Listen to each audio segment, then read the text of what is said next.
கிறிஸ்து மகாராஜாவுக்கு மகிமையுண்டாவதாக. தேவனுடைய பிரதான கிருபையினாலே மறுபடியும் காணும்படியாக தேவன் எனக்கு கொடுத்த வாய்ப்புக்காக தேவனை மகிமைப்படுத்துகிறோம். எங்களால் ஏதாயிலும் ஆகும் என்று ஒன்றை நாங்கள் சொல்லிக் கொள்வதற்கு நாங்கள் எங்களால் தகுதியானவர்கள் அல்ல, எங்கள் தகுதி தேவனால் உண்டாயிருக்கிறது என்று அப்போஸ்தலனாகிய பவுல் சொன்னபடி தேவனுடைய வேறுபட்ட கிருபையினாலே தேவனால் அழைக்கப்பட்டு தேவனுடைய ராஜ்யம் பணிக்காக அபிஷேகம் பண்ணப்பட்டு உங்களுக்கு பணி செய்யும்படியா வாய்ப்பளித்த தேவனுடைய நாமத்தினாலே, இயேசு வேறுபட்ட நாமத்தினாலே உங்கள் வாழ்த்து சொல்லி தேவனுடைய வார்த்தையை பிரசவிக்க வேண்டும் என நான் விருப்பம் உள்ளவனாக இருக்கிறேன்.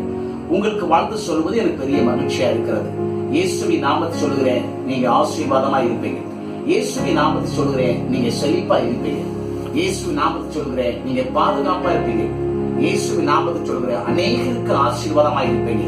இயேசுவின் நாமத்தில் இன்னும் ஒரு வார்த்தை மேன்மையா சொல்லுகிறேன், நிலையான வாழ்க்கை சொந்தக்கார மக்களாக இருப்பீர்களாக என்று சொல்லி வாழ்த்தி ஆசிர்வதிக்கிறேன். ஆண்டவர் நல்லவே.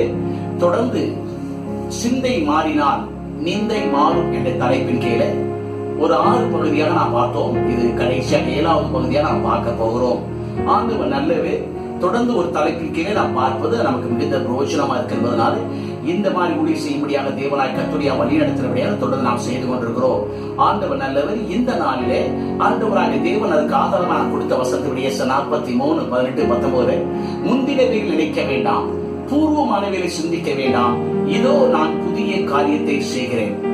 மறுபடி சொல்கிறேன், நேற்றைய கவலை நாளைய வெற்றியை தடைபடிவிடும். இன்றைய தரிசனத்தை நாம் யோசிக்க விடாதபடி செய்துவிடும். அந்த பழைய காரியங்களை மறக்கவும் புதிய காரியங்களை நினைக்கவும் ஆண்டவர் நமக்கு அழைப்பு கொடுக்கிறார். அப்போஸ்தலனாகிய பவுல் இதைத்தான் எழுதுகிறார். இப்படி இருக்க ஒருவன் கிறிஸ்துக்குள் இருந்தால், கிறிஸ்துவை சொந்த இரட்சகராய் ஏற்றுக்கொண்டு அவருடைய அழைத்த அழைப்பின்படி இருப்பானால், வேதம் சொல்கிறது பலவைகள் எல்லாம் ஒளிந்து போயின, எல்லாம் புதிதாயின. உங்களுக்கு ஒரு நியூ லைஃப் ஸ்டார்ட் ஆயிடுச்சுங்கிறார். ஒரு புதிய வாழ்க்கை உங்களுக்கு ஆரம்பமாகிவிட்டது என்று சொல்லுகிறார். அதனால பலவைகள் எல்லாம் ஒளிந்து போயின. நாம தேவையற்றதை வேஸ்ட் பாக்ஸ்ல போடுவோம், அதை நாம் திரும்ப ஒருபோது எடுப்பதே கிடையாது. அதை போலத்தான் பழைய வாழ்க்கை கீழே போட்டு விட்டதை வேஸ்ட் பாக்ஸ்ல போட்டு திரும்ப நினைக்கவே கூடாது. நீங்கள் அந்த நிலையில உங்களை ஆயத்தப்படுத்தி விடனால் கர்த்தர் உங்களுக்கு புதிய நிலையை உருவாக்குவதில் உண்மையுள்ளவராய் இருக்கிறார். இன்றைக்கு நாம் பார்க்க போகிற தேவனுடைய வார்த்தைக்கு தலைப்பாக நித்தியமே நிரந்தரம், சத்திய வேதமே அதற்கு ஆதாரம். மறுபடி சொல்கிறேன், நித்தியமே நிரந்தரம், சத்திய வேதமே அதற்கு ஆதாரம் என்ற தலைப்பின் கீழே தேவனுடைய வார்த்தையை நாம் கேட்க போகிறோம். ஆண்டவர் நல்லவருக்கு ஆதாரமாக யோவான் எழுதின சுவிசேஷம் 14வது அதிகாரம் 1வது வசனத்திலிருந்து 3வது வசனம் வாசிக்கிறேன். உங்கள் இருதயம் கலக்காதிருப்பதாக தேவனிடத்தில் விசுவாசமாயிருங்கள், என்னிடத்திலும் விசுவாசமாயிருங்கள். என் பிதாவின் வீட்டில் அநேக வாசஸ்தலங்கள் உண்டு. அப்படி இல்லாதிருந்தால் நான் உங்களுக்கு சொல்லி இருப்பேன். ஒரு ஸ்தலத்தை உங்களுக்காக ஆயத்தம் பண்ண போகிறேன். நான் போய் உங்களுக்காக ஸ்தலத்தை ஆயத்தம் பண்ண பின்பு நான் இருக்கிற இடத்துல நீங்களும் இருக்கும்படி நான் மறுபடி வந்து உங்களை என்னிடத்தில் சேர்த்துக் கொள்வேன். மறுபடியும் சொல்லுகிறேன், நான் மறுபடியும் வந்து உங்களை என்னிடத்தில் சேர்த்துக் கொள்வேன். நல்ல பிதாவே, இந்த நல்ல வார்த்தையின் அடிப்படையில் சமூகத்தில் வந்து நிற்கிறோம். பரிசுத்த ஆவியானவர் வேத்து மூலமாக கற்றுத்தந்த நல்ல பாடங்களை என் ஆண்டவராக இயேசு சொல்லி சென்ற அந்த வார்த்தைகளை யோவான் மூலமாய் நினைப்பூட்டினதை பரிசுத்த ஆவியானவர் எங்களுக்கு அடையாளப்படுத்தி காண்பித்து வைத்த நல்ல வசனங்களுக்காக நன்றி சொல்கிறோம். இந்த வார்த்தை உண்மையை அறிய கற்று உதவிச்சு. நித்தியம்தான் நிரந்தரம், சத்தியம்தான் அதற்கு ஆதாரம். இந்த தலைப்பின் கீழே பார்க்க போற தேவனுடைய வார்த்தை எங்களுக்கு மிகுந்த பிரயோஜனமாய் இருக்கட்டும் என்று சொல்லி நாங்கள் ஜெபிக்கிறோம். எங்களோடு இணைந்திருக்கிற ஒவ்வொருவருக்கும் இந்த வார்த்தை நித்திய நம்பிக்கை உண்டாகட்டும் என்று சொல்லி நாங்கள் ஜெபிக்கிறோம். இயேசுவின் நாமத்தில் ஜெபிக்கிறோம் என்று பிதாவே, ஆமென். ஆண்டவர் நல்லவே. முதல் மனிதனாகிய ஆதாம் தேவனால் சிருஷ்டிக்கப்பட்டு உருவாக்கப்பட்டு அவருடைய அழகிய பூமியாகிய இந்த நாம் வாழுகிற அந்த பூமியை நிர்வாகம் பண்ணும்படியே கொடுத்தார். ஆனால் நடந்தது என்ன? தேவனற்ற அந்த நிர்வாகத்தினாலே அழகான பூமி சாபத்துக்கு ஏதுவாய் மாறிவிட்டது. ஆனால் ஆண்டவருடைய மகாபெரிய திட்டம் என்ன தெரியுமா? மனுஷன் தேவசாயலாய் இருக்கிறான், அவன் ஆசீர்வாதமாய் இருக்க வேண்டும், குறையில்லாமல் வாழ்க்கை வாழ வேண்டும், அவனுக்கு முடிவில்லாத வாழ்க்கை இருக்க வேண்டும். இதற்காகத்தான் அவர் தம்மை போல படைத்தார், தம்முடைய ஆவியை ஊதினார். ஆனால் தேவன் விட்டு தூரம் போய் மரணத்துக்கு ஏதுவான நித்திய நரகத்துக்காக தன்னை ஆயத்தமாக்கி கொண்ட அந்த பொல்லாத பிசாசுடைய விழுந்து போன தேவனுடைய ஆலோசனை கேட்டதனால, அந்த வார்த்தை சுவாசித்ததனால, தேவனற்ற உறவினாலே ஆசீர்வாதமான பூமியை அவன் சாபமாக்கினான். வேதம் இப்படி சொல்லுகிறது, வாசிக்கிறேன். ஆதிய புஸ்தகம் 3ஆம் அதிகாரத்துல ஆண்டுடைய ஆவியானவர் ஒரு அருமையான வார்த்தையை பதிவு செய்திருக்கிறார். 3ஆம் அதிகாரத்துல நான் வாசிக்கிறேன். பின்பு 17வது வசனம், பின்பு அவர் ஆதாமை நோக்கி, நீ உன் மனைவியின் வார்த்தையை செவி கொடுத்து புசிக்க வேண்டாம் என்று நான் உனக்கு விளிக்கிற விருட்சத்து கனியை புசித்தபடினாலே பூமி உன் நிமித்தம் சபிக்கப்பட்டிருக்கும். நீ உயிரோடு நாளெல்லாம் வருத்தத்தோடு அதன் பலனை புசிப்பாய். இந்த ஆசீர்வதிக்கப்பட்ட பூமிக்கு சாபத்தை மனுஷன் தேடி வைத்து போய்விட்டான்.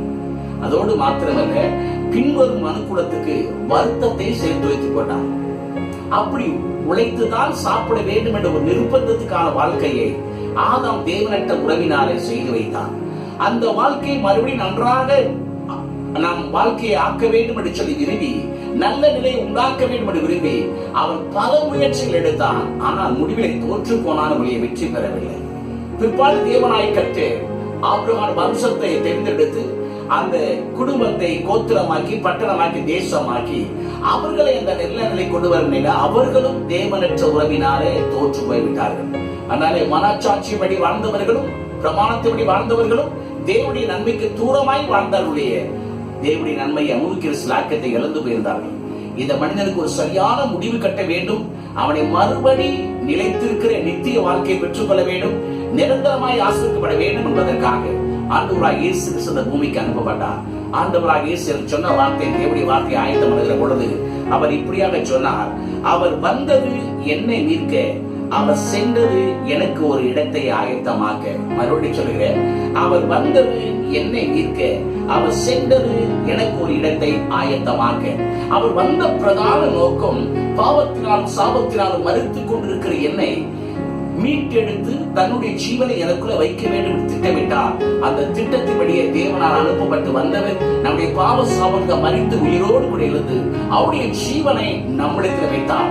நம்முடைய ஜீவனை எடுத்து சிலுவையில் அடித்து பெரிய கோலமாக்கி அதை முற்றிலுமாய் விலக்கிவிட்டார். இன்றைக்கு எனக்குள்ளேயும் தேவன் அறிந்த ஒருக்குள்ளையும் கிறிஸ்துவ ஜீவன் நிச்சயமாய் இருக்குது என்பதை மறந்து போகக்கூடாது.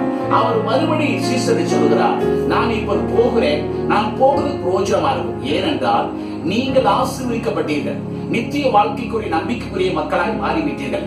இனி உங்களுடைய வாழ்க்கை இந்த சபிக்கப்பட்ட பூமியில் இருக்கக்கூடாது என்பதற்காக நான் என் பிதாவின் வீட்டுக்கு போய் உங்களுக்கான சிறப்பான ஸ்தலத்தை ஆயத்தம் பண்ணிவிட்டு மறுபடி வருகிறேன். உங்களை சேர்த்து கொண்டு நீங்கள் என்னோடு கூட இருக்கும்படியாக நான் உங்களுக்கான காரியம் செய்ய போகிறேன் சொன்னார். அதான் ஆண்டவர் சொன்னார், நான் வந்தேன் உன்னை மீட்பதற்காக, நான் போகிறேன் உனக்கு எடுத்த ஆயத்தமாக்குவதற்காக, நான் வருவேன் மறுபடி உன்னை அழைத்து செல்வதற்காக. இந்த நல்ல நம்பிக்கையோடு வார்த்தை கேட்பீர்களானால் அது உங்களுக்கு மிகுந்த பிரயோஜனமா இருக்கும். இப்படிப்பட்ட ஒரு மேன்மையான நிலைக்கு தேவனால் அழைக்கப்பட்ட அபிஷேகம் பண்ணப்பட்ட பிள்ளைகள் ஏன் இந்த உலகத்திலே மற்ற மனிதரை போல இன்னும் கிறிஸ்தவ ஜனங்கள் பாடுபடுகிறார்கள்? ஆண்டவரை சொந்த ரட்சகராய் ஏற்றுக்கொண்டு மகா பெரிய நம்பிக்கைக்குரிய வாழ்க்கையை பெற்றுக் கொண்டவர்கள், மகா பெரிய மேன்மை பெற்றுக் கொண்டவர்கள் ஏன் மற்ற மக்களை போல பாடுபடுகிறார்கள்? இதைத்தான் அப்போஸ்தலனாகிய பவுல் தீமைத்து கருதுகிற பொழுது அழகாய் இதை விலைக்கு காமிக்கிறார். அவருடைய ஜீவியத்துல இப்படிப்பட்ட நிலையிலிருந்து ஒரு நல்ல நிலையை கொண்டு வருவதற்காக அவர் கொடுத்த ஆலோசனை வாசிக்கிறேன். அது நமக்கு மிகுந்த பிரயோஜனமாய் இருக்கும் என்பதிலே சந்தேகமே இல்லை. அப்போஸ்தலனாகிய பவுல் தீமைத்துகளின 1வது நிருபத்துல 6வது அதிகாரத்தில் எழுதுகிறார், போதும் என்கிற மனதுடன் கூடிய தேவ பக்தியே மிகுந்த ஆதாயம். ஒரு கிறிஸ்தவனுடைய நல்ல லாபகரமான வாழ்க்கை எது என்றால் அவன் இருக்கிற அந்த பகுதி போதுமானது என்று நினைப்பதுதான். இன்றைக்கு என்ன இருக்கிறதோ அதான் அன்றன்று ஆகாரத்தை எங்களுக்கு தாரும் என்று மகா பரிசுத்தமுள்ள தேவன், நம்முடைய தலைவர், நம்முடைய ராஜா, நமக்கு மாடல், இந்த உலகத்தில் வெற்றியாய் வாழ்ந்து மரணத்தை பாதாளத்தை ஜெயித்தவர் சொல்லிக் கொடுத்தார். அன்றன்று ஆகாரத்தை எங்களுக்கு தாரும் என்று அந்த நல்ல நிலையை வாழுங்கள் என்று கற்றுக் கொடுத்தார். அந்த போதும் என்கிற மனதுதான் கிறிஸ்தவனுடைய லாபகரமான வாழ்க்கை என்று சொல்கிறார். ஏன் அவர் சொல்கிறார், உலகத்தில் ஒன்றும் கொண்டு வந்ததில்லை, இருந்து நாம் ஒன்றும் கொண்டு போவதில்லை என்பது நிச்சயம். எவ்வளவு பணங்களை சம்பாதித்தாலும் இருக்கிற இடத்தை இல்லாத இடத்துல சேர்த்து வைத்தாலும் இடுப்பு கயிறையும் எடுத்து விட்டு தான் நம்மளை கொண்டு அடக்காக நடத்துகிறார் என்பதை மறந்து போகவே கூடாது. இடுப்பு கயிறு இல்லாமல் வந்த நம்மை 7ஆம் நாள் இடுப்பு கயிறு சேர்த்து நம்மை குடும்பத்தில் சேர்த்தவர்கள் இறந்த 7வது மணி நேரத்துக்குள்ளே நம் இடுப்பு கயிறை கட் பண்ணிவிட்டு நம்மை அடக்க ஆரம்பி செய்து விடுகிறார். அதனால் தான் அவர் சொல்கிறார், உலகத்தில் ஒன்றும் கொண்டு வரவில்லை, உலகத்தில் ஒன்றும் கொண்டு போவதில்லை, நாம் இதற்காக வருத்தப்பட வேண்டிய ஒன்றும் அவசியம் இல்லை. இந்த பூமியிலே வாழ்கிற நாட்கள்ல எல்லாவற்றையும் அவர் சந்திக்க போதுமான இருக்கிறார், நம்பிக்கை இருக்க வேண்டும் என்று சொல்கிறார். அவர் சொல்கிறார், உண்ணவும் உடுக்கவும் நமக்கு உண்டாயிருந்தால் அது போதும் என்று இருக்க கடவோம். ஏன் கிறிஸ்தவ வாழ்க்கையில பிரச்சனை? அடுத்த வசனம் சொல்கிறது, ஐஸ்வர்யவான்களாக வேண்டும் என்று விரும்புகிறார்கள். இயேசுவை சொந்த ரட்சகராய் ஏற்றுக்கொண்ட ஒரு நல்ல விசுவாசமான விசுவாசி என்றால் அவர் குறிப்பிட்ட நாளே ஒரு கார் வாங்க வேண்டும், ஒரு பங்களா வாங்க வேண்டும், இல்லை என்றால் ஊழியக்காரர்கள் ஒரு பெரிய சபை கட்ட வேண்டும், ஆயிரக்கணக்கான ஆத்துமாக்கள் இருக்க வேண்டும். ஏதோ ஒரு உலகத்தனமான ஒரு காரியத்தை அடையாளம் காண்பித்து கிறிஸ்தவத்தை தலைகீழாக விசுவாசத்தை மாற்றி விட்டார்கள். ஆனால் முற்றிலும் அது விசுவாச துரோகமான காரியம் என்பதை மறந்து போகவே கூடாது. வேதம் தெளிவா சொல்லுகிறது, போதும் என்கிற மனதுதான் கிறிஸ்தவ ஜீவியத்துடைய அஸ்திபார உபதேசம் என்பதை மறந்து போகவே கூடாது. ஆனால் இன்னைக்கு தலைகளாக மாற்றி ஒரு கிறிஸ்தவன் என்றாலே ஒரு வீடு, ஒரு கார், ஒரு பங்களா, ஒரு போதுமான வசதிகள் இருக்க வேண்டும் என்ற ஒரு தவறான கருத்துக்களை விசுவாசத்தின் பெயரில் புகுத்தி விட்டார்கள். அவர் சொல்லுகிறார், ஐஸ்வர்யவான்களாக வேண்டும் என்று விரும்புகிற கிறிஸ்தவர்களுக்கு வருகிற பிரச்சனையை பாருங்கள். முதலாவதாக சோதனை வருமா, இரண்டாவதாக ஆபத்து வருமா, மூன்றாவதாக மற்ற மனிதர்களை கேட்டுக்கு நேராக நடத்தி விடுவோமா, அவர்களை அழிவுக்கு நேராய் அமிழ்த்துகிற மதிகட்ட வேலைகளை செய்து விடுவோமா, பல வித இச்சைகளிலே நாம் விழுந்து விடுவோமா?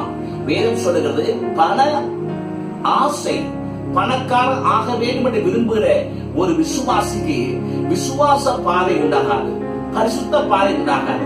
வேதம் சொல்லுகிறது, பண ஆசை, பணக்காரன் ஆக வேண்டும் என்ற விருப்பம் எல்லா தீமைக்கும் ரூட் வழிகாட்டுகிறது என்று அவர் சொல்லுகிறார்.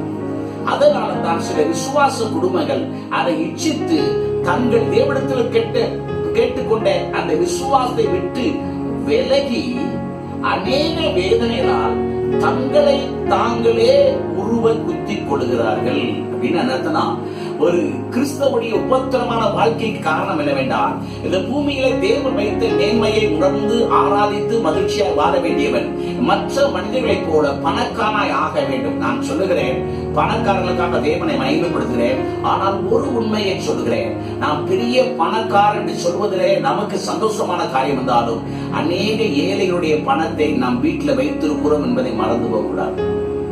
அதனால்தான் வேதம் சொல்லுகிறது, நீதிமொழி புஸ்தகத்துல, தானியங்களை கட்டி வைப்பவர்களே ஜனங்கள் சபிப்பார்கள். அப்படின்னு என்னத்தனா, ஏழை அடுத்த வேலைக்கு உணவில்லாது இருக்கிற பொழுது தானியங்களாம் ஆங்காங்கே ஸ்டாக் வைத்துக் கொண்டு தங்கள் வீடுகளை முடக்கி வைத்தால் அந்த வயிற்றச்சலோடு கூட அந்த மனுஷன் சொல்லுவானா, என்ன சொல்லுவானா, அவன் நிறைய சேர்த்து வச்சுட்டான், நான் கஞ்சி இல்லாம இருக்க போறேன், இவனா நல்லா இருப்பானா அப்படி சொல்லுவான்.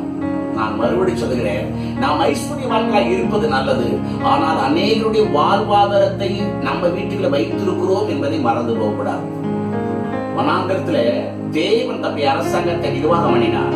வானத்துக்கு மன்னா வந்தது, பலனுள்ள மக்கள் நிறைய சேர்த்தார்கள், கொஞ்சம் விலகின மக்கள் கொஞ்சமாக சேர்த்தார்கள். ஆனால் அந்த நிர்வாகத்தை பாருங்கள், அவர்கள் அளந்து பார்த்த போது வேதம் சொல்லுகிறது, எல்லாம் ஒரே அளவா தான் இருந்தது. அதான் தேவனுடைய அரசாங்கம். வேதம் என்ன சொல்றது? அங்கே பாகுபாடு இல்லை. வனாந்தரத்துல வேதம் என்ன சொல்றது தெரியுமா? அப்போஸ்தலனுக்கு ஒரு எழுப்புதல் வந்தது. அப்பொழுது ஜனங்கள் எல்லாம் எல்லாவற்றையும் பொதுவாய் வைத்து அனுபவித்தார் என்று சொல்கிறது. அப்படியானால் மற்றவருடைய நன்மை என் கையில் இருந்து மற்றவர்கள் கஷ்டப்படக்கூடாது என்ற நல்ல எண்ணத்திலே பரிசுத்தாவிய வல்லத்தை கிரியை அப்படி நடந்தது. ஆனால் ஆண்டவருடைய நாமத்தினாலே உங்களுக்கு ஒரு வார்த்தை சொல்லுகிறேன், தேவனுடைய மக்களாய் இருக்கிற நீங்களும் நானும், நல்ல கிறிஸ்தவர்களாக இருக்க நீங்கள் நானும் கஷ்டப்படுவதற்கு ஒரு காரணம், எல்லாருடைய உபதேசத்தை கேட்டு எதையாவது ஒன்றை தெரிந்து கொண்டு நீங்கள் உங்களை பணக்காராக வேண்டும் என்று விரும்ப வேண்டிய அவசியமே இல்லை. என்றால் 2 கொரிந்தியர் 8:9 சொல்லுகிறது, அவர் ஏழை ஆனதுனாலே நான் பணக்காரனத்தான் இருக்கிறேன். பணம் வந்து எனக்கு தகுதி அல்ல, தேவன் தான் என்னுடைய தகுதி. என் பாக்கெட்ல இருக்கிற பணம் என்னிடத்தில் இருப்பதனால சந்தோஷம் அடைய வேண்டும். நான் பணத்தை வைத்திருப்பது எனக்கு சந்தோஷமா இருக்கக்கூடாது. மறுபடியும் சொல்லுகிறேன், பணம் என்னை ஆளக்கூடாது, நான் பணத்தை கையாள வேண்டும். ஒரு பணம் என் வீட்டில் இருக்கிறதுனால அது சந்தோஷப்பட வேண்டும். மாறாக பணம் நிறைய இருக்கிறதுனால என் உள்ளத்திலே ஒரு சந்தோஷம் வரக்கூடாது. அப்படின்னா நான் பணத்துடைய ஆளுக்கு உட்பட்டு இருக்கிறேன் என்ற அர்த்தம். ஆண்டுடைய நாமத்தினால சொல்லுகிறேன், ஆண்டவரை சொந்த ரட்சகராக ஏற்றுக்கொண்டு ராஜாதி ராஜாவுடைய பிள்ளைகளா இருக்கிற நீங்களும் நானும் இந்த உலகத்திலே நிம்மதியான வாழ்க்கையை வாழ வேண்டும் என்றால் பண ஆசை விட்டுடுவோம். என்ன சொல்ல வருகிறார் பவுல்? இப்படி சொல்லுகிறார், நீயோ தேவனை உடைய மனுஷனே. நம்ம சாதாரண நினைக்கிறோம், பணம் காசு இல்லைங்கிறோம். ஆனா அவர் சொல்றாரு, நீ உன் கூட தேவன் இருக்கிறார் நீ அறிவாயான்னு கேட்கிறார். நீ தேவனுடைய மனுஷன். ஒருத்தர் சொத்து உடைய மனுஷன், பணம் உடைய மனுஷன், காசு உடைய மனுஷன், நிறைய பங்களா உடைய மனுஷன். ஆனால் நன்றி பரிசுத்த ஆவியானவரே, தேவனுடைய வார்த்தை கேட்ட உங்களையும் என்னையும் பார்த்து சொல்கிறார், நீங்கள் யார் தெரியுமா? நீங்கள் தேவனை உடைய மனுஷர்கள். அந்த சராசரி அகிலத்தை படைத்த ராஜாதி ராஜா உங்களோடு கூட இருக்கிறார். மகா பிரபுவை இணைத்துக் கொண்ட மக்களே என்று சொல்கிறார். இவைகளை விட்டு ஓடுங்கள், நீதியாய் வாழுங்கள், பக்தியாய் வாழுங்கள், விசுவாசமாய் வாழுங்கள், அன்பாய் வாழுங்கள், பொறுமையாய் வாழுங்கள், சாந்த குணமாய் வாழுங்கள். உங்கள் விசுவாசத்தை காத்துக் கொள்வதற்காக உங்கள் வாழ்க்கையில நல்ல போராட்டம் என்றால் பாடுகள், கஷ்டங்கள், உபத்திரங்கள் வந்தாலும் கடவுளை கூட இருக்கிற நல்ல நம்பிக்கையோடு வாழ பழகுங்கள். அவர் சொல்லுகிறார், நித்திய வாழ்க்கையை பற்றி கொள்ளுங்கள். இந்த உலகத்துல ஆத்தும ஆலயம் தான் ஆரம்பிச்சது. இவ கடைசியில எல்லாருமே நான் அதை வாங்க போறேன், இதை வாங்க போறேன், அந்த தேசம் இந்த தேசம் சொல்லி இந்த உலக மக்கள் எல்லாரும் எப்படி தேசங்களை தங்கள் வசமாய்க்க வேண்டும் பிரயாசப்படுகிறார்களோ அதே நிலையில இந்த உலகத்தை தேவனை அறிந்து நித்தியத்தில் சொந்தமான மக்களும் எடுத்துக்கொள்ள பிரயாசப்படுவது எத்தனை வேதனைக்குரியது பாருங்கள். நான் மறுபடியும் சொல்கிறேன், நாம் இந்த பூமிக்கு சொந்தமல்ல. அப்போஸ்தலனாகிய பவுல் எழுதுகிறார், தெரிந்து கொள்ளப்பட்ட பரதேசிகளுக்கு எழுதுகிறதாவது. அப்படியானால் இந்த பூமியிலே நாம் பரதேசி, நாம் சுதேசி. எங்க தெரியுமா? நம்முடைய சொந்த ஊர் பரலோகத்தில் இருக்கிறது என்பதை மறந்து போகக்கூடாது. ஆபிரகாம் பெரிய பணக்காரன், ஆனால் பரதேசியை போல வாழ்ந்தான். மோசே குறித்து வேற சொல்றது, விசுவாசத்துல கடவுள் வாழ்க்கை குறித்து அறிந்த பொழுது பார்வோனுடைய குமாரத்தின் மகன் எனப்படுவதை வெறுத்து அநித்தியமான பாவ சந்தோஷம் அளிப்பதை பார்க்கிறோம். தேவனுடைய பிள்ளைகளோடு கூட சேர்ந்து துன்பத்தை அனுப்பதை தெரிந்து கொண்டு இனி வரும் மறுமேல் சிந்தவர்களாகி எகிப்திருக்கிற பொக்கிஷங்களை காற்றிலும் தேவனுடைய பிள்ளைகளோடு கூட சேர்ந்து துன்பத்தை அனுபவிப்பதை தெரிந்து கொண்டான் என்று சொல்லுகிறார். அதான் விசுவாச வளர்ச்சி. இன்னைக்கு அதுக்கு மாறா விசுவாசம்னா காரு பங்களா. பாருங்க, விசுவாச வீரன் பங்களா விட்டு இறங்கி வந்தான். விசுவாச வீரன் ஆபிரகாம் எல்லாவற்றையும் விட்டு வேதம் சொல்லுகிறது, அவன் கூடாரத்தில் கூடினான். சிம்பிள் லைஃப் அப்படி வாழ்ந்தான். ஆண்டுடைய நாமத்தினால சொல்கிறேன், கிறிஸ்தவாகி நம்முடைய வாழ்க்கை மிக சிறப்பாய் மாறி நமக்கு வைத்துக்க நித்தியமான வாழ்க்கையை பெற்றுக் கொள்ள வேண்டுமென்றால் நம்முடைய தரிசனம் நித்திய வாழ்வாத்தான். நித்தியம் தான் நிரந்தரம். நம்ம டெம்பரரில வேலை செய்யறோம், நம்ம என்னமெல்லாம் எப்படியாவது கன்ஃபார்ம் ஆகணும், பெர்மனன்ட் ஆகணும். நம்ம ஒரு டெம்பரரி லைஃப் நினைக்கிறோம், அப்பனா தான் நம்ம பெர்மனன்ட் லைஃப் நம்ம ஆயத்தமாகும். இது நிரந்தரமே கிடையாது. சங்கீத வாசு பார்த்தா சில பேர் தங்கள் நிலங்களுக்கு பெயரிட்டு வரணும், நித்தியமான காலமாய் தங்கள் பெயர் நிலைத்திருக்கும் என்று சொல்கிறார்கள். 2 தலைமுறை கூட இருக்காது, அடுத்த தலைமுறை வேற வர மாட்டேங்குது. மறுபடியும் சொல்கிறேன், இயேசுவின் நாமத்தினால உங்கள் சக்சஸ்ஃபுல் லைஃப் வேணும் அப்படின்னா இயேசுவின் நாமம் சொல்கிறேன், நித்திய ஜீவனை பெற்றுக்கொள்ள பிரயாசப்படுங்கள். அதற்காகவே நீங்கள் அழைக்கப்பட்டீர்கள். அப்படியானால் அப்போஸ்தலனாகிய பவுல் நமக்கு கற்றுக் கொடுக்க விரும்புகிற பாடம் என்னவென்றால் அவர் இப்படியாக சொல்லுகிறார், நீங்கள் தேவனுடைய மக்களாக இருக்கிற நீங்கள் நான் நித்திய ஜீவனை தரிசனமா வைத்துக் கொள்ளுங்கள். நித்தியம் தான் நிரந்தரம், சத்தியம் தான் அதற்கு ஆதாரம் என்பதை மறந்து போகக்கூடாது. அப்படியானால் இந்த நித்தியமான வாழ்க்கையை பெற்றுக் கொள்வதற்கு என்ன செய்ய வேண்டும் என்று சொல்லி சில வார்த்தைகளை பார்த்து நம்ம சிந்திக்க போறோம். இந்த நித்தியம் என்று சொல்கிறீர்களே, அந்த நிரந்தரமான வாழ்க்கையை ஆயத்தமாக்கி கொள்வதற்கு என்ன செய்ய வேண்டும்? இந்த பூமிக்குரிய வாழ்க்கையில தான் அதை முடிவெடுக்க முடியவில்லையே, நம்முடைய காலத்துக்கு பின்னாடி அல்ல. இன்னைக்கு அநேக சொல்லுகிற வார்த்தை, அதெல்லாம் பின்னாடி பார்த்துக்குவோம். பின்னாடி ஒருபோது இதுவரைக்கும் யாரும் பார்க்க முடியாது. ஏனென்றால் நம்முடைய கழுத்தை கரெக்டா வச்சிருக்காரு, முன்னாடி மட்டும் தான் பார்க்கணும். அது பின்னாடி திரும்புவதற்கு தேவன் அனுமதிக்கல. நம்ம ட்ரை பண்ணி கொஞ்சம் கழுத்து வலிச்சாலும் பார்க்கிறோம், ஆனால் ஒருபோது பின்பகுதியை பார்க்காத அளவுக்கு தான் கதை வச்சிருக்கிறார். அப்ப தரிசனத்துல உறுதியாக இருக்க வேண்டும் என்பதுல அந்த நாட்டில் இந்த நாள் வரைக்கும் தேவன் உண்மையுள்ளவராக இருக்கிறார். ஆனால் இன்றைக்கு அந்த நிச்சயமான வாழ்க்கையை பெற்றுக்கொள்ள நாம் என்ன செய்ய வேண்டும் என்று சொல்லி பார்க்க போறோம். யோவான் சுவிசேஷம் 5வது அதிகாரத்துல 24-29 வரைக்கும் நான் வாசிக்கிறேன். யோவானின் சுவிசேஷம் ஆண்டவராகிய இயேசு கிறிஸ்து அந்த நித்தியமான வாழ்க்கையை பெற்றுக் கொள்வதற்கு என்ன செய்ய வேண்டும் என்று சொன்ன வார்த்தையை யோவான் அழகாய் பதிவு செய்திருக்கிறார். அதை நான் வாசிக்கிறேன். உங்களுக்கு வேதம் கையில் இருக்குமான பார்த்துக் கொள்கிற வேத பிரயோஜனமா இருக்கட்டும். அவர் சொல்லுகிறார், யோவான் 5:24, என் வசனத்தை கேட்டு என்னை அனுப்பினவரை விசுவாசிக்கிறவனுக்கு நித்திய ஜீவன் உண்டு. அவன் ஆட்களுக்கு தீர்ப்புக்கு உட்படாமல் மரணத்தை விட்டு நீக்கி ஜீவனுக்கு உட்பட்டிருக்கிறான் என்று மெய்யாகவே மெய்யாகவே உங்களுக்கு சொல்லுகிறேன். இயேசு கிறிஸ்து எனக்காக அனுப்பப்பட்ட நோக்கமே நான் நித்தியமான வாழ்க்கை பெற்றுக்கொள்ள வேண்டும் என்பதற்காகவே பிதா எனக்காக அனுப்பியிருக்கிறார் என்று நம்பி இயேசுவை ஏற்றுக்கொண்டு தேவனுடைய வார்த்தையை கனப்படுத்துகிற பொழுது மரணத்தை விட்டு நீங்களாக்கி விட்டு ஜீவனுக்கு நித்திய வாழ்க்கை உட்பட்டிருக்கிறோம் என்று அவர் சொல்கிறார். அது மெய்யாகவே இயேசுவே சத்தியம். அவர் சத்தியமான சொல்லுகிற காரணம் எப்படியாவது நீங்களா நம்ப வேண்டும் என்பதற்காகத்தான். அடுத்து சொல்கிறார், மரித்தோர் தேவகுமாரி சத்தத்தை கேட்கும் காலம் வரும், அது இப்பொழுது வந்திருக்கிறது, அதை கேட்கிறவர்கள் பிழைப்பார்கள் என்று மெய்யாகவே மெய்யாகவே உங்களுக்கு சொல்கிறேன். மரித்தோர் என்றால் ஆதாம் தேவனற்ற உறவில வந்தபோது அவனுக்குள்ளே மரணம் கிரியை செய்தது. அப்போஸ்தலன் பவுல் சொல்கிறார், ஆதாமுக்குள் மரணம் கிரியை செய்தது போல மனு குலத்துக்குள்ளே கிறிஸ்து மூலமாய் ஜீவன் பிரவேசித்தது என்று சொல்கிறார். அப்படியானா மரித்தோர் என்று யாரை சொல்கிறார்? ஆதாமை தொடர்ந்து வந்த மனு குலம் எல்லாம் மரணத்துக்கு நேரா பிரயாணத்தில் இருக்கிறது. நம்ம ஊர்ல சொல்லுவாங்க 6 சாவு 100 சாவு, ஆனா சாவு வந்துதான் ஆகும். ஆனால் வேதம் சொல்லுகிறது, சாவற்ற வாழ்க்கை ஒரு மனுஷன் கொடுக்க வேண்டும் என்பதற்காகத்தான் இந்த பூமியில தன் வாழ்க்கை முடிந்த நித்தியத்துக்குள்ள பிரவேசிப்பதற்காகத்தான் இயேசு அனுப்பப்பட்டார். இப்பொழுது அந்த சத்தம் கேட்டுக்கொண்டிருக்கிறது. மரித்துக் கொண்ட மனிதர்களாக இருக்கிற நம்முடைய வாழ்க்கைக்கு இந்த சத்தம் கேட்டுக்கொண்டிருக்கிறது. யாரெல்லாம் அந்த சத்தத்தை நம்புகிறார்களோ வேதம் சொல்லுகிறது, அவர்களுக்குள்ளே அந்த ஜீவன் வருகிறது, அவர் பிழைப்பார்கள். 26, ஏனெனில் பிதாவானவர் தம்மில் தாமே ஜீவன் உடையவராய் இருக்கிறது போல குமாரனும் தம்மில் தாமே ஜீவன் உடையவராய் இருக்கும்படி அருள் செய்திருக்கிறார். அவர் மனுஷகுமாரனாய் இருக்கிறபடியால் நியாயத்தீர்ப்பு செய்யும்படிக்கு அதிகாரத்தை அவருக்கு கொடுத்திருக்கிறார். இதை குறித்து நீங்கள் ஆச்சரியப்பட வேண்டாம். ஏனென்றால் பிரேத குடியுள்ள அனைவரும் அவருடைய சத்தத்தை கேட்கும் காலம் வரும். அப்பொழுது நன்மை செய்தவர்கள் ஜீவனை அடையும்படி எழுந்திருக்கிறார்களாகவும் தீமை செய்கிறவர் ஆக்கினை அடையும்படி எழுந்திருக்கிறாகவும் புறப்படுவார்கள். அப்படியானால் நியாய தீர்ப்பு ஒரு நாள் வரப்போகிறது. இந்த பூமியில தங்கள் வாழ்க்கையை தேவனை ஏற்றுக்கொண்டு வாழ்க்கை சரிப்படுத்துகிறவர்கள் நித்திய ஜீவனுக்கு எழுந்திருப்பார்கள். இந்த பூமியிலே தங்கள் கொடுக்கப்பட்ட தருணத்தை இழந்தவர்கள் வேதம் சொல்லுகிறது, அவர் ஜீவனற்ற வாழ்க்கைக்குள்ள பிரவேசிப்பாக புறப்படுவார்கள் சொல்லுகிறார். அப்படியானால் நித்திய ஜீவனை பெற்றுக்கொள்ள முதலாவதாக இயேசு கிறிஸ்து நமக்காக அனுப்பப்பட்டார் என்பதை விசுவாசிக்க வேண்டும். இயேசு நமக்காக அனுப்பப்பட்டார்.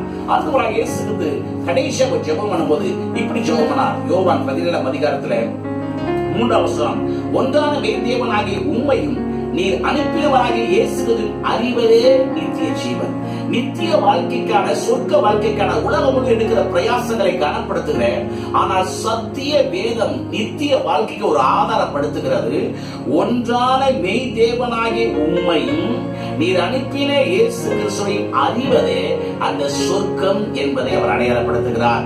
யோவான் 1 அதிகாரம் 10-12 வரைக்கும் வாசித்தால் அவர் இப்படி சொல்லுகிறார், அவர் உலகத்தில் இருந்தார், உலகம் அவர் மூலமாக உண்டாயிட்டு, உலகமோ அவரை அறியவில்லை.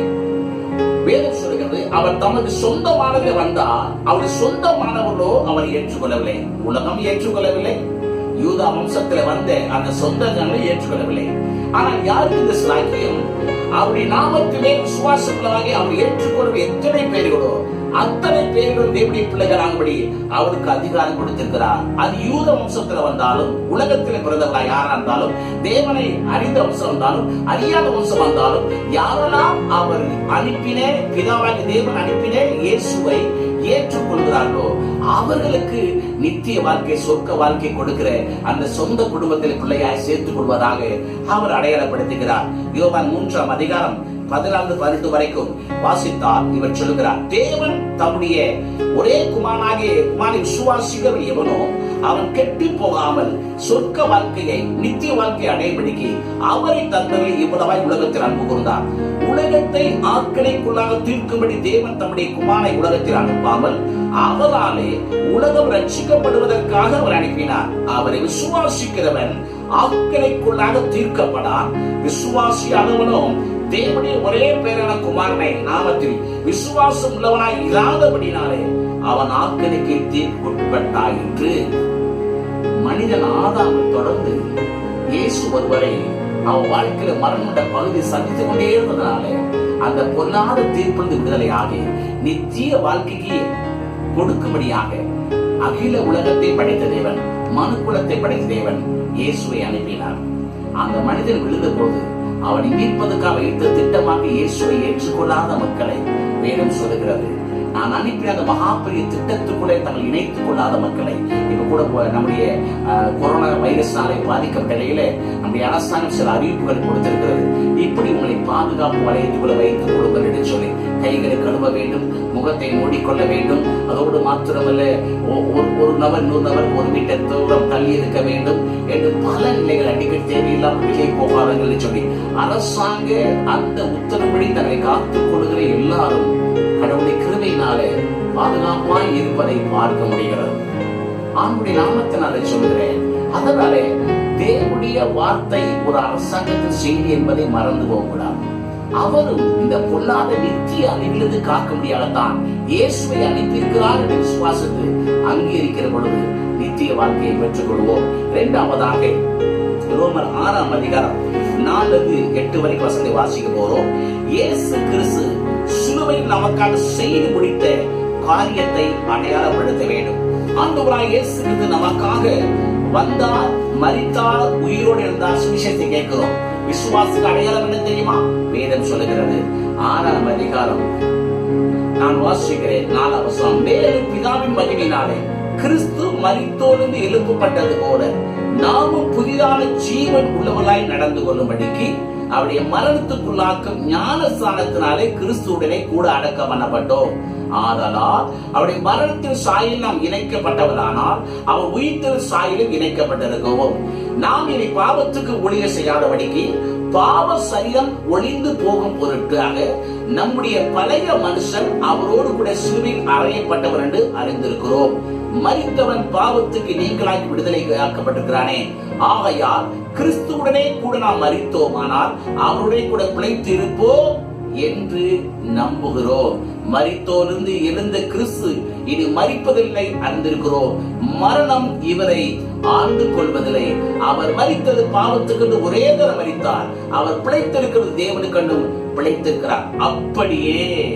அப்படியே நீங்களும் உங்களை பாவத்துக்கு மரித்தவர்களாக நம்முடைய கர்த்தராகிய இயேசு கிறிஸ்து தேவனுக்கு பிழைத்திருக்கிறவராக எண்ணிக்கொள்ளுங்கள். நீங்கள் என்றைக்கு இயேசு சொந்த ரட்சகராக ஏற்றுக்கொண்டீர்களோ அன்றைக்கு நீங்கள் மரணத்தை ஜெயித்து அடையாளப்படுத்தும்படியாக கிறிஸ்து இயேசு நாமத்தினால நீங்கள் ஞானஸ்தான உடன்படிக்கையில் இணைய வேண்டும். வேதம் சொல்லுகிறது, இயேசு கிறிஸ்து சிலுவையில் நமக்காக செய்து முடித்த காரியத்தை அடையாளப்படுத்த வேண்டும். 1 பேதுரு 2:24 சொல்லுகிறது, சிலுவையில நம்முடைய மரணத்திலிருந்து மட்டும் விடுதலை ஆகவில்லை. அவர் சொல்லுகிறார், நீங்கள் நீதியாய் வாழுங்கள், ஏனென்றால் அவர் சுகமாக்கி இருக்கிறார். 2 Corinthians 8:9 சொல்லுகிறது, நீங்கள் ஐஸ்வர்யமாய் வாழ வேண்டும் என்று விருப்பமுடியா இருக்கிறானால் நீங்கள் ஆண்டவருடைய நாமத்தினால் உங்களுக்காக இயேசு தரித்திரானார் என்று விசுவாசித்து அதன் அடிப்படையில நீங்கள் தேவனுடைய நாமத்தினால் ஆசீர்வதிக்கப்படுங்கள். கலாத்தியர் 3:14 பாருங்கள், மரத்திலே தூக்கப்பட்ட எவன் சபிக்கப்பட்டவன் எழுதியிருக்கபடி இயேசு நமக்காக சாபமாகிவிட்டார். அதனால கிறிஸ்தவர்கள் என்ன சாபமோ என்ற வார்த்தை சொல்லக்கூடாது. என் வாழ்க்கையில என்ன சாபம் சொல்லக்கூடாது. ஏனென்றால் ஆபிரகாமுடைய ஆசீர்வாதம் எனக்கு இயேசு நாமத்தில் வந்திருக்கிறது, குறைவே வராது என்று சொல்லுகிறார். அதனால நம்முடைய எல்லா காரியங்களுக்கும் தேவன் சிலுவையை ஏற்றுக்கொண்டபடினால அவருடைய நன்மை நமக்குள்ளே வந்திருக்கிறது. அதை அடையாளப்படுத்த வேண்டும். நீங்கள் மரணத்தை ஜெயித்தவர் என்பதற்கான அடையாளம் நீங்கள் ஞானஸ்நானத்தை பெற்றுக் கொள்ள வேண்டும். நீங்கள் தனிமை அல்ல, தேவனோடு இருக்கிறீர்கள் என்பதை அடையாளப்படுத்த கிறிஸ்துவின் சகமாகிய சபையில உங்களை இணைத்துக் கொள்ள வேண்டும். உங்களுக்கு சரத்தில் எந்த பலவீனம் இல்லை என்பதை அடையாளப்படுத்தும்படியாக நீதியாய் வாழ கற்றுக்கொள்ள வேண்டும். நீங்கள் ஐஸ்வர்யவான்கள் என்பதை அடையாளப்படுத்தும்படியாக அவர் உங்களுக்காக தரித்து எடுத்தார் என்பதை விசுவாசித்து நீங்கள் மற்றவர்களுக்கு கொடுக்க, மற்றவர்களுக்கு ஆதரவு பிரயாசப்பட வேண்டும். கடவுள் உங்களுக்காக சாபமானதுனால நீங்க சாபம் இல்லை என்று அறிக்கையிட வேண்டும். நம்முடைய நம்பிக்கை அறிக்கையிடுகிற பொழுது அறிக்கை உண்டு, அற்புதம் அறிந்து செய்ய வேண்டும் எப்பொழுது என்பதை மறந்து போகக்கூடாது. அடுத்தபடியாக மூன்றாவதாக கடைசியாக மத்திய 26வது அதிகாரத்துல 26 28 வரைக்கும் வாசித்து பார்ப்பார். ஆண்டவராகிய இயேசு கிறிஸ்து தன்னுடைய ஊழியத்தை நிறைவேற்றிய நேரம் வந்தது. இதுவரைக்கும் தேவன் அனுப்பினபடி அவர் பிறந்தார், வளர்ந்தார். தான் வந்த நோக்கத்தை மனிதரோடு கூட 3 வருஷம் உட்கார்ந்து பேசினார். தான் அவர்தான் என்பதை அடையாளப்படுத்தக்கூடிய அற்புதங்களே அடையாளங்களை செய்தார். பிதாவுடைய சாயல் என்பதை முற்றிலுமாய் வெளிப்படுத்தினார். என்னை கண்டவர் பிதாவை கண்டான் என்று சொல்லி ஆணித்தரமாய் சொன்னார். பிதா சொல்வதை தவிர வேறு ஒன்றையும் தாமாய் செய்யாதபடி முதல் ஆதாம் வைத்திருக்கிற அந்த சாபத்தை முறியடிக்க கீழ்ப்படிந்த உலகத்தை ஜெயித்தவராக வந்திருக்கிறார். இப்ப கடைசியாக ஃபைனலாக நம்முடைய எல்லா பாவங்களுக்கும் பரிகாரம் செய்வதே ஒரு யுத்த காலம் வந்தது. சிலுவையில வேதல மறித்து உயிரோடு கூட எழுக்கிற நேரம் வந்தது. அவர் கடைசியாக ஒரு பந்தி வைத்தார். எல்லாரும் கூட உட்கார்ந்து இருந்தார். இப்பொழுது சாப்பிடுகிற பொழுது அந்த பிரெட்டை எடுத்து கொடுக்கிறார். நீங்கள் வாங்கி உங்களுக்குள்ளே பங்கிட்டுக் கொடுங்கள். இதான் என்னை கடைசி பந்தி. நாம் சந்திக்கிற பொழுது நித்திய வீட்டில் அந்த பந்தி எடுத்துக்கொள்ள போகிறோம். இதை நீங்கள் வாங்கி புசிக்கிற நேரமெல்லாம் இது உங்களுக்காக, உங்களுடைய நல்ல வாழ்க்கைக்காக என் சரீரம் அடிக்கப்பட்டு நொறுக்கப்பட்டு பாவ பரிகாரமாக செலுத்தப்பட்டது என்பதை அடையாளப்படுத்தும்படியாக இந்த பந்தி எடுத்துக் கொள்ளுங்கள். திராட்சரசத்தை எடுத்தால் உங்களுக்குள்ளே பங்கிட்டுக் கொடுங்கள். நான் சொன்ன வார்த்தைக்கு உடன்படிக்கை இதுதான், இது ரத்தத்தினாலாகிய புதிய உடன்படிக்கை என்று சொன்னார். நான் வாசிக்கிறேன் பாருங்களே.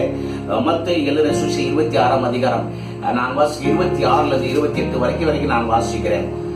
அவர்கள் போஜனம் பண்ணுகையில் இயேசு அப்பத்தை எடுத்து ஆசீர்வதித்து அதை பிட்டு சீசல் கொடுத்து, நீங்கள் வாங்கி புசியுங்கள், இது என்னுடைய சரீரமாய் இருக்குது என்று சொன்னார். பின்பு பாத்திரத்தையும் எடுத்து சோதரம் பண்ணி அவர் கொடுத்து, நீங்கள் எல்லாரும் இதில் பானம் பண்ணுங்கள், இது பாவ மன்னிப்பு உண்டாகும்படியாக அநேகருக்கு சிந்தப்படுகிற புதிய உடன்படிக்கக்கூடிய ரத்தமாய் இருக்கிறது. உங்கள் நல்வாழ்க்கைக்காக என்னுடைய சரத்தை கொடுக்கிறேன், அதை உடன்படிக்கைக்காக என் ரத்தத்தை கொடுக்கிறேன் என்று சொன்னார். இதை இன்னும் அழகாய் வாசிக்க வேண்டும் என்றால் யோவானின் சுவிசேஷம் 6ஆம் அதிகாரத்தில் வீட்டில் சும்மா கிடைக்க அடிக்கடி வாசிக்கிறானால் அந்த மேன்மை உங்களால் உணர முடியும். இப்படி சொல்கிறார் யோவான் 6ஆம் அதிகாரத்துல 50 வாசிக்கிறேன். 50 இதிலே புசிக்கிறவன் மரியாமல் இருக்கும்படி வானத்திலிருந்து இறக்கிற அப்பம் இதுவே. நான் வானத்தில் இருந்து இறங்கின ஜீவ அப்பம். இந்த அப்பத்தை புசிக்கிறவன் என்றென்றைக்கும் பிழைப்பான். நான் கொடுக்கும் அப்பம் இந்த உலகத்தின் ஜீவனுக்காக நான் கொடுக்கும் மாம்சமே. நான் மறுபடியும் சொல்கிறேன், 26ஆம் அதிகாரத்தை யோசித்துக் கொள்ளுங்கள். அவர் மாம்சத்தை கொடுக்கும் சொல்கிறார். இந்த உலகத்தை நீங்கள் வாழ்கிற நாட்கள் வரைக்கும் உங்கள் வாழ்க்கை ஆதாரமாக இதை உங்களுக்கு கொடுக்கிறேன் என்று சொல்கிறார்.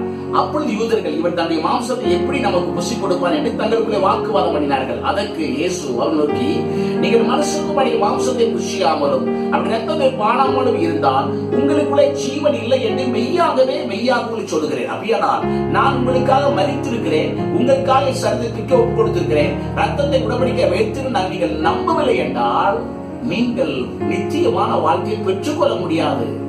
நீங்கள் நிரந்தரமான வாழ்க்கைக்குள்ளே கடந்து வர முடியாது. அவர் சொல்கிறார், என் மாம்சத்தை புசி ரத்தத்தை பானம் பண்ணுகிறவனுக்கு நித்தியமான வாழ்க்கை உண்டு, சத்தியம் அது ஆதாரமாய் இருக்கிறது.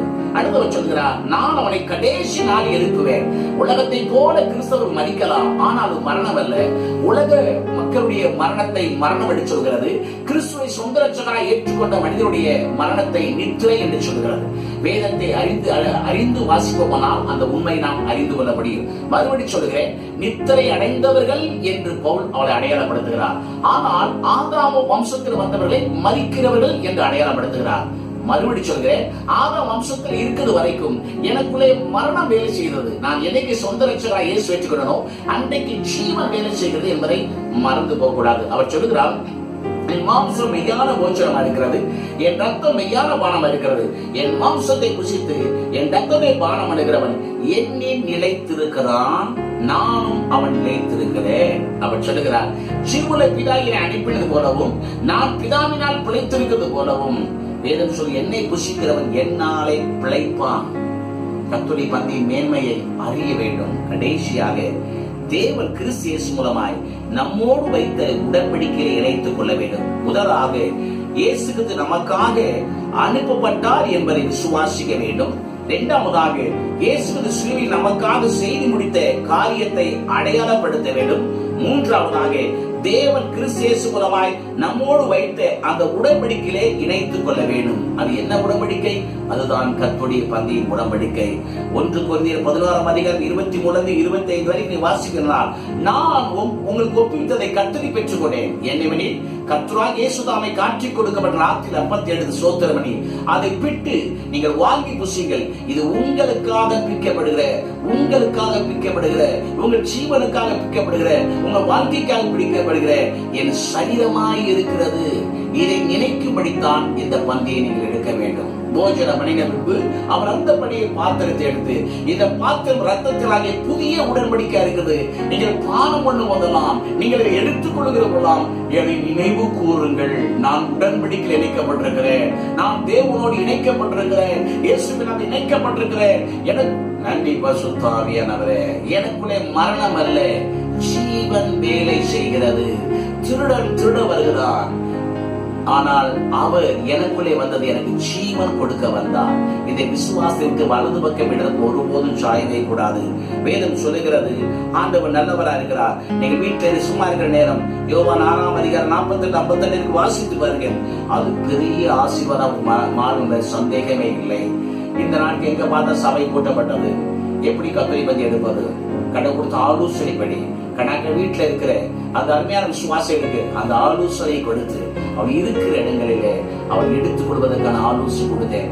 அது வீடியோ மூலமாய், ஆடியோ மூலமாய், கான்பரன்ஸ் கால் மூலமாய் அவர்களே அந்த இருக்கிற இடத்துல எடுத்துக் கொள்ளும்படியாக பேசுவேன். அவர்கள் சொன்ன வார்த்தை, யார் உங்களுக்கு கொடுக்கிறா என்பது முக்கியமல்ல, எதை எடுத்துக் கொள்கிறோம் என்பது முக்கியமல்ல, எதற்காக அவர் தம்முடைய சரத்தை பிக்க ஒப்பு கொடுத்தார், எதற்காக தம்முடைய ரத்தத்தை கொடுத்தார் என்பதை நீங்கள் விசுவாசிக்க வேண்டும். ஒருவேளை அப்பமும் திராட்சரசம் இல்லை, வீட்டில் தண்ணீர் தான் பிஸ்கட் தான் இருக்குது என்று சொன்னால், நீங்கள் செய்ய வேண்டியது, நீங்கள் எடுத்துக் கொள்ளுகிற நோக்கம் ஒருபோதும் மாறாமல் இருக்க வேண்டும்.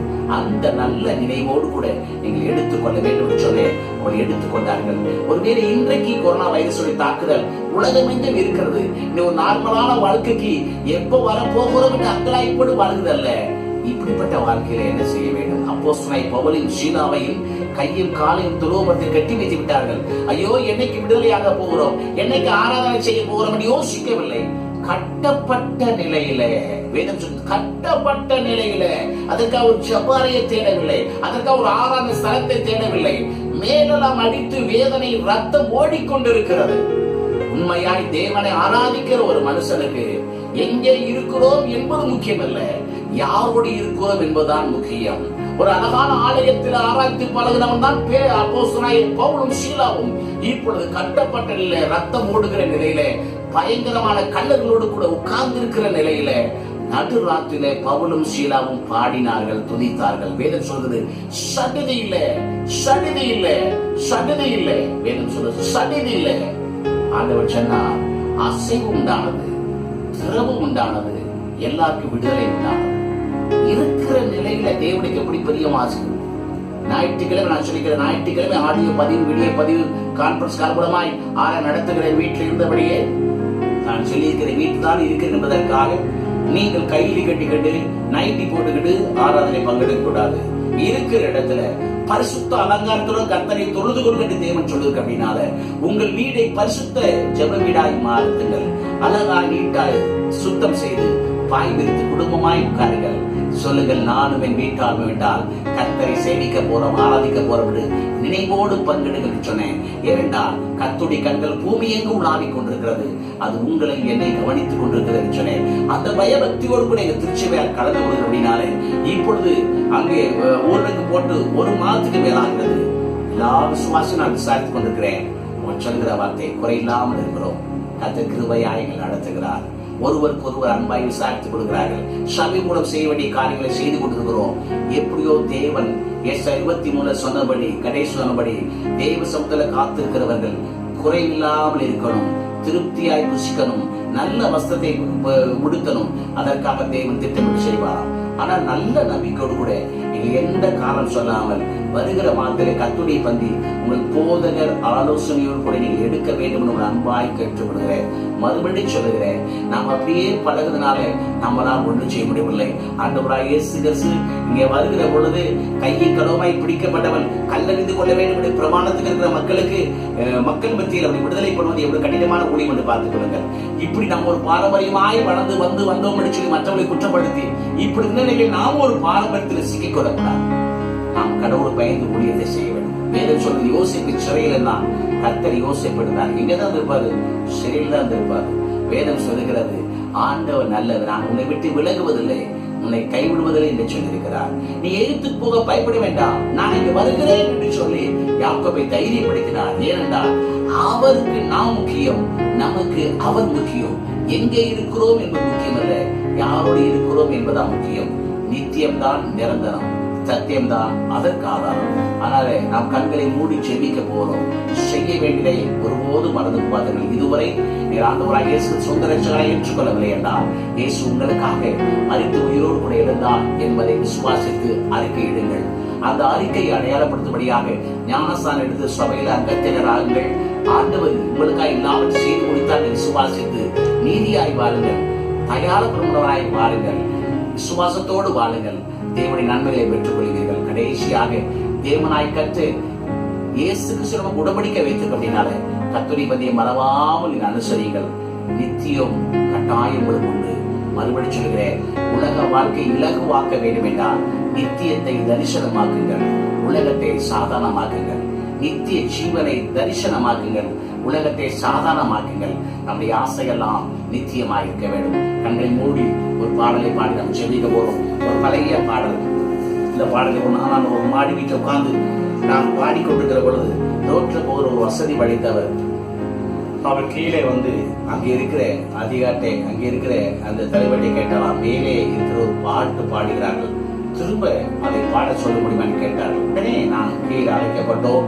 அவர் வந்தவனை கேட்டார், அவர் அந்த அந்த ஊழியர் கேட்டார், ஏதோ ஒரு பாடல் பாடினீங்களாம்.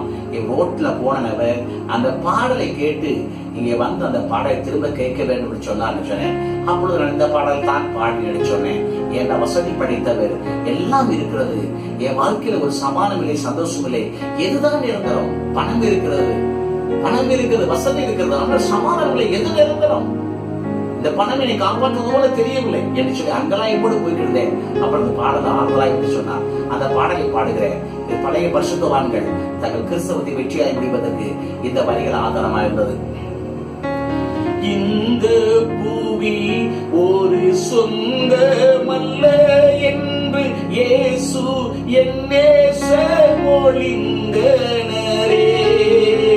இந்த பூவி ஒரு சொந்தமல்ல என்று இயேசு என்னே மொழிந்தனரே. இக்கட்டு துன்பமும் இயேசுவின் தொண்டக்கு இங்கே பங்காய் கிடைத்திடணும். இக்கட்டு துன்பமும் இயேசுவின் தொண்டக்கு இங்கே பங்காய் கிடைத்திடணும். ஆனந்தமே பரமானந்தமே இயேசு அன்னாலே அன்பினோர் கானந்தமே. இயேசு அன்னாலே அன்பினோர் கானந்தமே. கூடார வாசிகள் ஆகும் நமக்கிங்கு வீடென்றும் நாடென்றும் சொல்லலாமோ. கூடார வாசிகள் ஆகும் நமக்கிங்கு வீடென்றும் நாடென்றும் சொல்லலாமோ. கைவேலை அல்லாத வீடொன்றை மேலே நான் காண்பேன் என சொல்லி போகலையோ. கைவேலை அல்லாத வீடொன்றை மேலே நான் காண்பேன் என சொல்லி போகலையோ.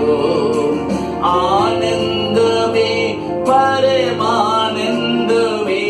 இயேசு அன்னாலை அன்பினோர் கானந்தமே. இயேசு அந்நாளை அந்தினோர் காணந்ததே. இயேசுவே சீக்கிரம் ஈர்த்தரை வாருமே, ஏழை வெகுவாய் கலங்குரேயான். இயேசுவே சீக்கிரம் ஈர்த்தரை வாருமே, ஏழை வெகுவாய் கலங்குரேயான். எந்தேசத்தம் முக ஜோதியதே, அல்லால் இன்பம் தரும் பொருள் ஏதும் இல்லை. எந்தேசத்தம் முக ஜோதியதே, அல்லால் இன்பம் தரும் பொருள் ஏதும் இல்லை. ஆனந்தமே பரமானந்தமே, இயேசு அந்நாளை அந்தினோர் காணந்தமே. இயேசு அந்நாளை அந்தினோர் ஆனந்தமே. நித்தியமே நிரந்தரம், சத்தியமே அதற்காக. இந்த பூமியிலே இயேசு சொந்த ரட்சகராய் ஏற்றுக்கொள்ள நீங்கள் நான் ஒரு விடுதலையான மகிழ்ச்சியான சந்தோஷமான வாழ்க்கையை வாழ வேண்டும் வேண்டாம். இந்த பூமியிலே ஐஸ்வர்யவான்களாக வேண்டும் என்ற விருப்பத்தை தள்ளி வைத்து விடுங்கள். நமக்கு ஐஸ்வர்யம் தேவை, அது அநேகருக்கு உபயமாய் இருக்கும்படியாக என்னுடைய தனிப்பட்ட வாழ்க்கையை மிகுதியாய் சேர்க்க வேண்டும் என்ற அந்த எண்ணம் ஒருபோதும் எனக்கு ஒரு சந்தோஷமான வாழ்க்கையை கொண்டு வராது என்பதை மறந்து போகக்கூடாது. மிகுதியான ஐஸ்வர்யத்தை வைத்திருக்கிற நாம், சிஷமாய் கிறிஸ்தவராய் நாம் ஒன்றை அறிந்து கொள்ள வேண்டும். அநேகருடைய வயிற்று பசியை ஆற்ற வேண்டிய பொன்னும் பொருளும் நம்ம வீட்டில் அடைபட்டு கிடக்குது என்பதை மறந்து போகக்கூடாது. சிந்திக்க நேரவடிகள் கஷ்டமான வார்த்தையா இருந்தாலும் மகிழ்வுள்ள தேவன் சொல்லிக் கொடுத்த அருமையான வார்த்தை என்பதை மறந்து போகாதீர்கள். நிறைய மக்களுடைய வாழ்க்கையில நிறைய பணம் இருந்தும் போதுமான சந்தோஷம் இல்லை, போதுமான மகிழ்ச்சி இல்லை. பிள்ளைகளுடைய வாழ்க்கையில குடும்பத்தில சரியான நல்ல நிலை இல்லை. காரணம் என்ன வேண்டாம், பிள்ளைகளுக்கு ஏதோ சேர்த்து வைக்க வேண்டும் என்று விரும்பினார்கள் இல்லையே. இன்னைக்கு நியாயமான தேவை மீட்பர் இயேசுதான் நம் குடும்பத்துக்கு நம்முடைய பிள்ளைகளுக்கு இப்படி சொல்ல மறந்து விட்டார். ஹோம்வொர்க் எழுதிட்டியா? வேலைக்கு அப்ளிகேஷன் போட்டியா? அடுத்து நீ டியூஷன் போறியா என்று கேட்கிற நல்ல வார்த்தைகளுக்காக கடவுள் நன்றி சொல்கிறேன். ஆனால் கிறிஸ்தவ பெற்றோர்கள் வேத வாசித்தாயா, ஜெபித்தாயா, கடவுளோடு என்ன பேசினார் என்று கேட்க மறப்போமானால் அது வருத்தமான ஒரு செய்தி என்பதை மறந்து போகிறார். கேட்க மறந்த கிறிஸ்தவ பெற்றோர்கள் உங்கள் பிள்ளையின் மேன்மையான நிலைக்கு, ஆசீர்வாத நிலைக்கு நீங்கள் காரணமாக இருந்துவிட்டீர்கள் என்று ஒருபோது சொல்லவே முடியாது. என் நாமத்தை அறிந்திருக்கிற ஒவ்வொருவரையும் உயர்ந்த அடைக்கலத்தில் வைப்பேன் என்று சொன்னேன். என் வார்த்தை கேட்டு கீழ்ப்படுகிற பொழுது பூமியில சகல ஜாதிகளுக்கு மேன்மை வைப்பேன் என்று சொன்னேன். நீ என்னை கீழ்ப்படிவேன் என்று நீ எனக்கு வாக்கு கொடுத்தபடினாலே நான் உனக்கு வாக்கு கொடுக்கிறேன். பூமியில சகல ஜாதிகளிலும் நான் உன்னை கீர்த்தி புகழ்ச்சியுமாய் வைப்பேன் என்று கர்த்தர் வாக்கு கொடுத்திருக்கிறார். சாதாரண அடிமையாக வாங்கப்பட்டவன் தான் தேவனுக்கு முதலிடம் கொடுத்ததுனால, எகிப்தில சிறந்த தலைவனாய் தேவன் உயர்த்தினாரே. சாதாரண அடிமையாய் போனவன் தான் தானியேல். பாபிலோனை கடவுளுக்கு பிரியமாய் செய்ததனாலே சிறந்த தலைவனாய் உயர்த்தப்பட்டானே. சாதாரண ஆராதனையிலே அர்ப்பணிப்புள்ள மக்களாய் இருந்தவன் தான் சாத்ராக், மேஷாக், ஆபேத்நேகோ. அந்த தேசத்திலே தேவனால் உயர்த்தப்பட்டார்களே. கிறிஸ்துவுக்காக வாழ்க்கை அர்ப்பணித்தவர்கள் ஒவ்வொரு கிறிஸ்தவர்கள் அவரை முதன்மைப்படுத்துங்கள். நம்முடைய தரிசனமெல்லாம் நித்தியம்தான். அவர் வருகை வருகிறார். இன்றைக்கு அவர் வருகை இரவில் இருக்கவனால் நாளை அவரோடு வாழ்வதற்கு நாம் ஆயத்தமா இருக்கிறோமா? நாளை நாம் நம்முடைய வாழ்க்கை அவரோடு இணைத்துக் கொள்வதற்கு ஆயத்தமா இருக்கிறோமா? ஆத்துமாவே பேர்ல ஆரம்பித்த ஊழியம் தான் இன்னைக்கு தேசங்களை பிடிக்கவும், நிறைய நிலங்களை வாங்கவும், நிறைய கட்டடங்களை கட்டவும், ஓ சபை ஏன் சபை, உன்னை விட ஏன் பெரிய சபை என்று சொல்லுகிற அளவுக்கு நீயா நானா என்று போட்டி போட்டுக் கொண்டது பூமியை தக்க வைத்து விட்டார்கள். நித்திய பிரசங்கம் எல்லாம் தூரமாய் விட்டது. நித்திய பிரசங்களால் சத்தியத்தில் இல்லாத ஒரு காரியத்தை போல பார்க்கும் காலமாகிவிட்டது. இந்த முழு வேதகத்திலே ஒரே சத்தியம் அதுதான். தேவன் கொடுத்த ஒரே ஒரு வாக்கு அதுதான். நித்திய ஜீவனை அளிப்பேன் என்பது தேவன் நாம் கொடுத்த வாக்கு தத்தம். புதிய ஏற்பாட்டில் அந்த வாக்கு தத்தத்திலே நம்பிக்கை உள்ள ஒவ்வொருவருக்கும் தான் மற்ற வாக்குத்தத்தம் நிறைவேறும் என்பதை மறந்து போகிறார். நித்திய தரிசனம் இல்லாத எந்த மனுஷனுக்கும் சத்திய வேதத்தில் சொல்லப்பட்ட அத்தனை வாக்குத்தத்தத்துக்கு சுதந்திரமாக மாற முடியும் என்று ஒருபோதும் சொல்லிவிடவே முடியாது. தேவனை ஆஸ்வதிப்பது நித்திய வாழ்க்கை சுதந்திரிக்க, தேவனை உயர்த்துவது நித்திய வாழ்க்கை சுதந்திரிக்க, தேவனை நடத்துவது நித்திய சுதந்திரிக்க. நித்திய தேவனோடு உறவில்லாத ஆதாம் தன் வாழ்க்கை ஆரம்பித்த பொழுது அது சாபமாய் மாறியது, வேதனையாய் மாறியது, கண்ணீராய் மாறியது. தேவனை சொந்த ரட்சகராய் ஏற்றுக்கொண்ட பிற்பாடு தேவனற்ற வாழ்கிற வாழ்க்கையில வேதனை இருக்குது, கண்ணீர் இருக்குது, சாபம் இருக்குது, போராட்டங்கள் இருக்கிறது. ஆனால் நித்திய ஜீவனை பற்றி கொள்வீர்கள். ஆனால் சத்திய வேத சொன்ன அத்தனை வாக்குத்தத்தமும் நீங்கள் சொந்தக்காரலாய் மாறிவீர்கள். முறைப்படி வேத வாசிப்போம். வருஷம் ஒருமுறை கட்டாய் வேதத்தை வாசிக்க பிரயாசப்படுவோம். கர்த்தர் உதவி செய்வார். நல்ல பிதாவே, நீர் எங்கள் தந்த நேரத்தை பயன்படுத்திக் கொண்டு தேவனுடைய வார்த்தையை பிரசங்கித்திருக்கிறோம். ஆண்டவரே, நீர் என் தேவன், நான் உடைய ஊழியக்காரன். உம்முடைய பெயரை ஊழியர்களை அழைத்திருக்கிறபடினாலே நீர் கற்றுக் கொடுத்ததை உம்முடைய பெயர்ல கற்றுக் கொடுத்திருக்கிறேன். அந்த வார்த்தை உண்மை என்பதை அடையாளப்படுத்தும்படியாக யாரெல்லாம் இந்த காலையிலே வார்த்தை கேட்டு தன் வாழ்க்கையை உண்மை என்று ஒத்துக்கொண்டு அர்ப்பணிக்கிறார்களோ அவருக்கு நித்திய வாழ்க்கை மட்டுமல்ல, சத்தியத்தின்படி இந்த பூமியில ஆபிரகாமுடைய நன்மைகள், இயேசுதாமடைய நன்மைகள் உண்டாயிருப்பதாக. இயேசுவின் நாமத்தினால வார்த்தைக்கு அர்ப்பணித்தவர் சுகமாய் இருப்பார்களாக, ஆரோக்கியமாய் இருப்பார்களாக, செழிப்பாய் இருப்பார்களாக. எந்த காரியத்தை யோசித்துக் கொள்வார்களோ அந்த காரியத்துல தேவனே அவருடைய நியாயமான தேவை சந்திப்பீராக. விசேஷமாய் உலகம் முழுவதும் கொரோனா வைரஸால் பாதிக்கப்பட்ட அநேக பாதிக்கப்பட்ட தேசங்கள் இருக்கிறது. அவளுக்காக பரிந்து கொண்டாடுகிறேன். சிந்தப்பட்ட ரத்தத்தை எடுத்துக்கொண்டு பரிகாரம் கேட்கிறேன். என் ஆண்டவர் எதற்கா பாராட்டி ஒரு விஷயம் கூட பரிகாரம் செய்து ஜனங்களுக்கு பாதுகாப்பு தாரும். உலக தலைவருடைய பாதுகாப்புக்காக, உலகத்திலே செயல்படுகிற எல்லா மருத்துவருடைய பாதுகாப்புக்காக, காவல்துறை பாதுகாப்புக்காக, தன்னார்வ தொண்டர்கள் பாதுகாப்புக்காக, விசேஷமாய் தேவனுடைய திருச்சபை ஊழியர்கள் ஆங்காங்க இரவு முதல் வாராமல் உபாசிக்க அந்த மக்களுடைய பாதுகாப்புக்காக நான் ஜெபிக்கிறேன். மக்களுடைய முழு ஒத்துழைப்புக்காக நன்றி சொல்கிறேன். அவள் இன்னும் அரசாங்க ஆலோசனைப்படி தங்களை தனிமைப்படுத்திக் கொள்ள, அதோடு மாத்திரம் அடிக்கடி கை கழுவ, அடிக்கடி தடவை வெளியே செல்லாமல் இருப்பதை தவிர்த்து வீட்டுக்குள்ள இருக்க, முகக்கவசம் அணிந்து கொண்டு அந்த ஊரடங்கு நாட்களை கடவுளுக்கு பயந்து அரசாங்க திட்டத்துக்கு அர்ப்பணித்து செயல்பட உதவிச்சுங்க. ஒரு கொரோனா இல்லாத ஒரு ஆசீர்வாதமான ஒரு ஆரோக்கியமான உலகத்தை மறுபடியும் பார்க்க உதவிச்சு. உங்களுடைய வருகை எங்களுக்கு, எங்கள் ஜனங்களுக்கும், உலகத்தில் சகல பசுவான மனுஷங்களும் அறிந்து அறியாத எல்லா மக்களுக்காக பரிகாரம் செய்த அந்த மகாபரி புண்ணியத்தினால கேட்கிறேன். எல்லாருக்கும் பாதுகாப்பு தாரும். எங்களை அர்ப்பணிக்கிறோம். மகிமை உமக்கு, மகிழ்ச்சி எங்களுக்கும். தேவனுடைய வார்த்தை கேட்ட எல்லா மக்களுக்கும் உங்க நாமத்தை மட்டும் நாங்கள் உயர்த்தி காமிக்கிறோம். கண்ணம், மகிமை, புகழ் எல்லாம் உமக்கே உரியது. எங்களை ரட்சித்து மீட்டு கொண்ட மெய்தேவனுடைய திருக்கரத்தில் ஒப்படைக்கிறோம். நீர் மாத்திரம் மகிமைப்படுத்தும். இயேசுவின் நாமத்தில் ஜெபிக்கிறோம் என்ற பிதாவே, ஆமென். தேவனோடு தேவ சபையோடு கூட இணைந்தீர்கள். தேவ உறவிலும் உங்கள் தேவைகளும் நிறைவை காண்பீர்கள். அந்த நல்ல வார்த்தை சொல்லி உங்களை வாழ்த்துகிறேன். மறுபடியும் சொல்கிறேன், தேவனோடும் தேவ சபையோடும் இணைந்திருங்கள். தேவ உறவிலும் உங்கள் தேவைகளிலும் நிறைவை காண்பீர்கள். தொடர்ந்து இந்த வார்த்தைகள் கேட்டவங்க எல்லாரும் வாழ்த்துகிறேன். உங்கள் சிந்தையை மாற்றிக்கொள்ளுங்கள். உங்கள் நிந்திருந்து விடுதலை பெறுங்கள்.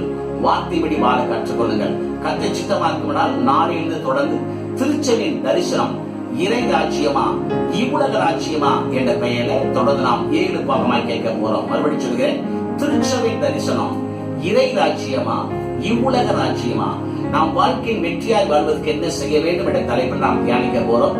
ஜெபத்தோடு நாளைக்கு ஆயத்தமாக. கர்த்தர் பெரிய காரியம் செய்வார். கர்த்தர் உங்களை உயர்த்துவார். கர்த்தர் உங்களை மேன்மைப்படுத்துவார். கர்த்தர் உங்களை ஆசீர்வாதமாயிருப்பார். ஆமென்.